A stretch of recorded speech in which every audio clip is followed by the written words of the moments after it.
En el tranquilo municipio de Interlomas, México, una historia que parecía sacada de una película de suspenso, con giros inesperados y secretos, sacudió los cimientos de la sociedad.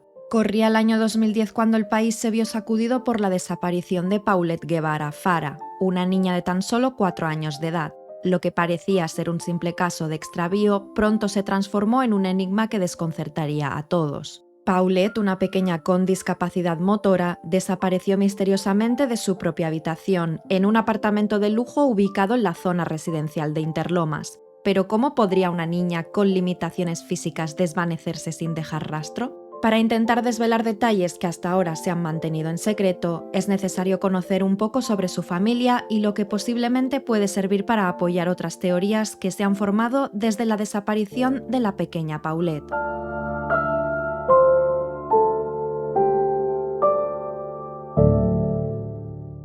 Paulette Guevara Fara nació el 20 de julio de 2005 en la localidad de Huixquilucan, siendo la hija menor del matrimonio entre Lisette Fara y Mauricio Guevara. Su hermana mayor, Lisette Guevara Fara, también conocida como Chez, tenía 7 años de edad cuando Paulette desapareció en 2010. Paulette nació con un peso de 800 gramos y debido a un derrame en el lado izquierdo de su cerebro, creció con una deficiencia motora y trastorno del lenguaje. Gracias a diversas terapias pudo mejorar un poco su capacidad motriz, pero aún así requería de ayuda para vestirse o hacer otras actividades cotidianas. La familia podía permitirse vivir en un apartamento de Interlomas y llevar una vida acomodada, ya que Mauricio Guevara se dedicaba a la compra, remodelación y venta de inmuebles. Además, según la BBC, Lisette y Mauricio tenían vínculos con empresarios y políticos del Estado de México, como el entonces alcalde Alfredo del Mazo o el entonces gobernador del estado, Enrique Peña Nieto. La noche del domingo 21 de marzo de 2010, Paulette llegó con su padre y su hermana a su apartamento después de que los tres salieran a Valle de Bravo. Al llegar a casa, la madre de las niñas comenzó con su rutina diaria antes de enviar a sus hijas a dormir. Ayudó a Paulette a ponerse el pijama y le dio las buenas noches. Desde el exterior, todo parecía estar ocurriendo como siempre, pero esta sería la última noche que verían a Paulette con vida. Al día siguiente, a las 8 de la mañana del 22 de marzo, una de las niñeras de Paulette, Erika Casimiro, fue a su habitación para ayudarla a prepararse para la escuela, pero cuando entró se encontró con la desagradable sorpresa de que Paulette no estaba en su cama. Revisó el resto de la habitación, así como debajo de la cama, pero la niña no estaba ahí. Erika alertó del hecho a los padres de Paulette. Entre todos la buscaron por todo el apartamento sin éxito alguno, por lo que comenzaron a buscar en las calles del municipio. Lo primero que le vino a la mente a la familia fue que Paulette había sido secuestrada, pero las cerraduras de la vivienda estaban intactas y tampoco había signos de violencia por ninguna parte. Entonces todo parecía indicar que Paulette habría sido llevada por alguien que se encontraba en el interior de la casa. ¿Pero quién? Desde el inicio su desaparición fue sospechosa, pues el edificio donde vivía la familia tenía seguridad y vigilancia. Hasta el momento ningún vecino había visto o escuchado algo que pudiera proporcionar pistas de dónde se encontraba la pequeña de 4 años.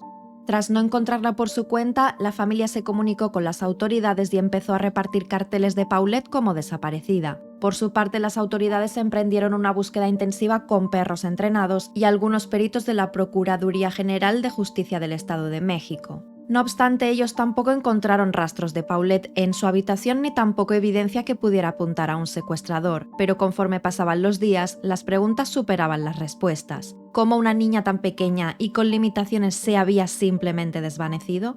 Los carteles de Paulette con frases como «ayúdame a regresar a mi casa» o descripciones conmovedoras donde explicaban su discapacidad y marcas de nacimiento empezaron a cubrir las calles y los medios de comunicación. El rostro de la pequeña ganó relevancia en las noticias y las redes sociales, pues era un misterio el cómo podía haber desaparecido sin dejar rastro. Pero toda la popularidad que obtuvo el caso no fue suficiente para esclarecer o encontrar alguna pista que ayudase a descubrir dónde se encontraba la pequeña Paulette Guevara.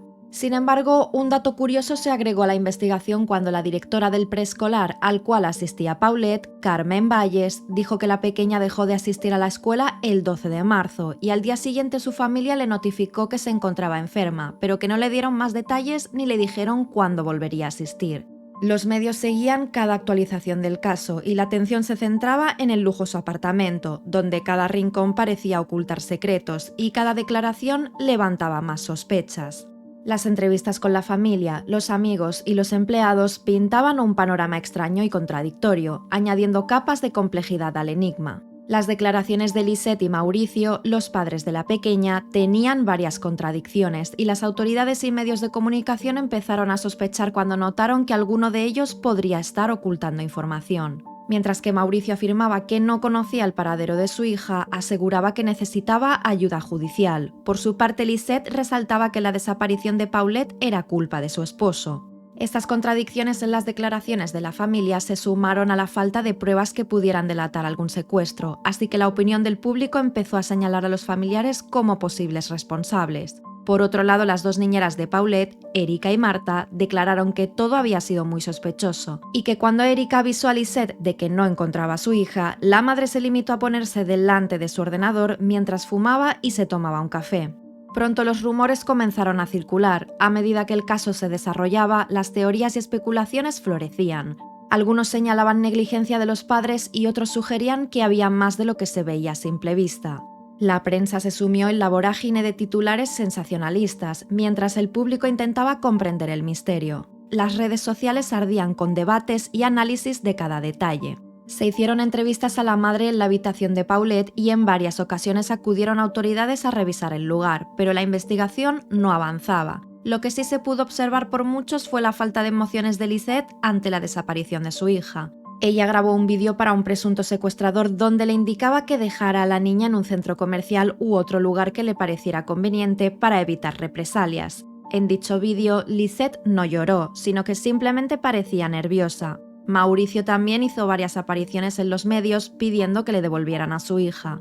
El 29 de marzo, 7 días después de la desaparición de Paulette, la Procuraduría General de Justicia del Estado de México comunicó que retendrían durante 30 días a Mauricio Guevara, Lisette Fara y a Erika y Marta, las niñeras de Paulette, por falsedades e inconsistencias en las declaraciones. El procurador de ese entonces, Alberto Bazbaz, declaró que cada uno de ellos había dado falsas declaraciones en algún momento, lo que volvía más difícil esclarecer la línea de investigación.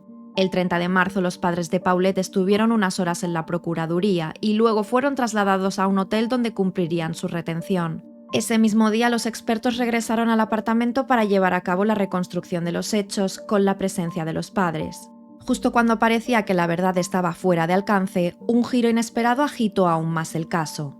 El 31 de marzo el cuerpo de Paulette fue encontrado por el perito Jorge Rojas González al pie de su propia cama, entre el colchón y la estructura que lo sostiene y cubierto por la sábana y la colcha. ¿Cómo era esto posible? Un lugar que según la policía había sido exhaustivamente buscado y donde anteriormente habían entrado perros entrenados y no habían detectado nada.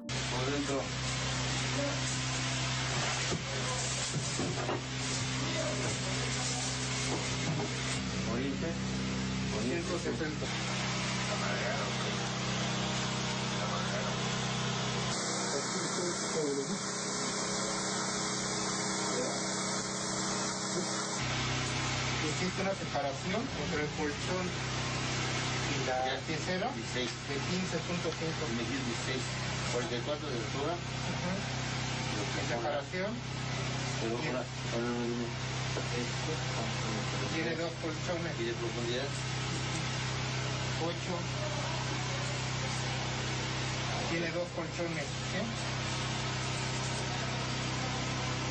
Con una altura total de ellos de 34. ¿No?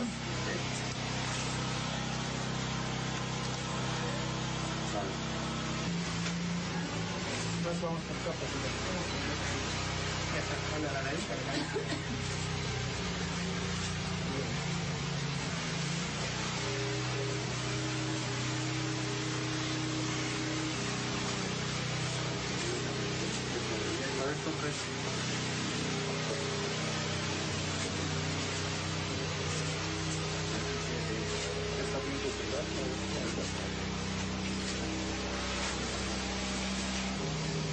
¿Qué punto es este? Lo más desconcertante es que Lisette había dado varias entrevistas en la habitación de su hija, incluso en algunas salía sentada en la cama de la pequeña junto a una periodista. Además, una amiga de Lisette, Amanda de la Rosa, durmió 4 noches en esa misma cama mientras ayudaba a la familia con la búsqueda. Las preguntas se multiplicaron. ¿Cómo pudo pasar desapercibido el cuerpo de una niña en su propia habitación durante casi 10 días? ¿Fue un trágico accidente o algo más oscuro estaba en juego? La opinión pública estaba dividida y la verdad parecía escurrirse como agua entre los dedos. El caso de Paulette Guevara dio paso a una avalancha de teorías y conjeturas. Desde el papel de la familia hasta la actuación de la policía, cada detalle fue sometido a escrutinio público. Más tarde, la autopsia reveló que la niña había perdido la vida por asfixia mecánica por sofocación. Tenía una tela ortopédica sobre la boca que le colocaban cada noche para evitar que la abriera mientras dormía. Había comido 5 horas antes de fallecer y mostraba señales de un golpe en el codo y la rodilla izquierdos. No se encontraron signos de violencia física o sexual y tampoco rastros de sustancias tóxicas en su cuerpo.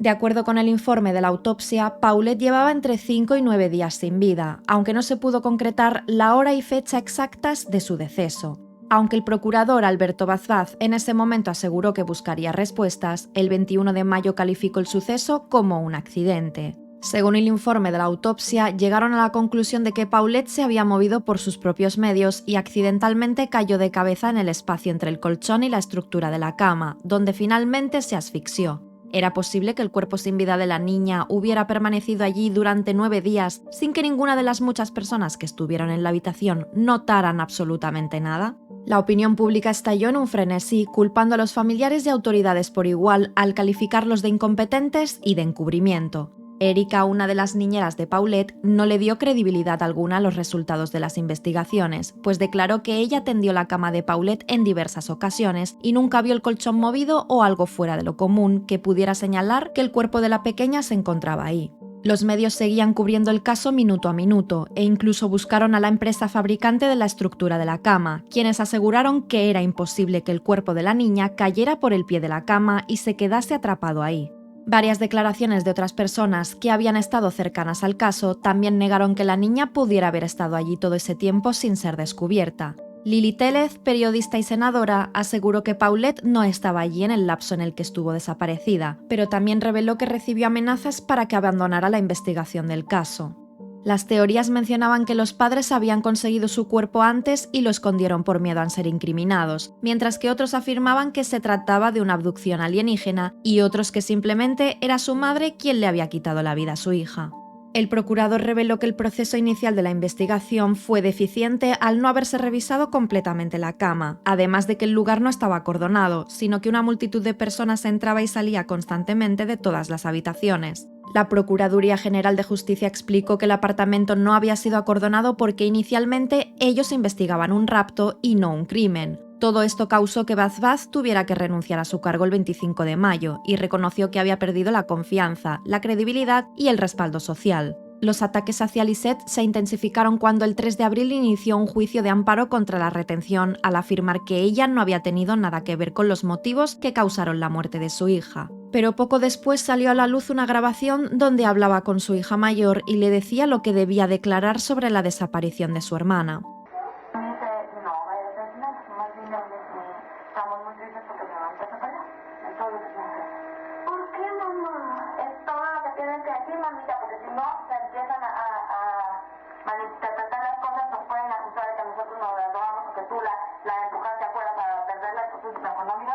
Aunque Lisette inicialmente negó todo esto, alegando que la grabación había sido editada, después aceptó que sí era una conversación real, pero que se había mostrado en un contexto equivocado. No obstante, dicha grabación no ayudó a la situación de Lisette, quien antes de que apareciera el cuerpo de su hija sin vida, ya había hecho comentarios fuera de lugar que dejaban extrañados a quienes la escuchaban. Comentarios como que se la habían llevado los ovnis o que su desaparición había sido debido a algún personaje de un libro. Una psicóloga determinó que Lisette sufría de trastorno de personalidad, llegando a esa conclusión al haber presenciado las constantes entrevistas donde se mostraba fría y distante.